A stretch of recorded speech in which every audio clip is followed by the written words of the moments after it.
Hello and welcome to Meadow Bakery. In this video, I'm going to show you how to make some chocolate cake from some leftover vanilla cake batter. So in here, I have the leftover vanilla cake batter. And I'm going to add some cocoa powder. Because cocoa powder, this one is not sweetened, I also add some sugar.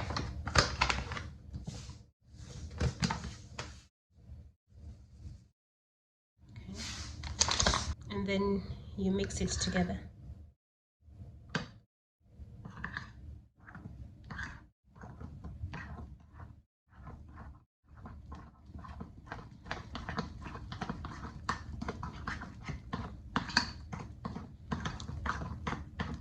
If your batter is too thick, after you've added your cocoa powder, you can loosen it up with a bit of milk.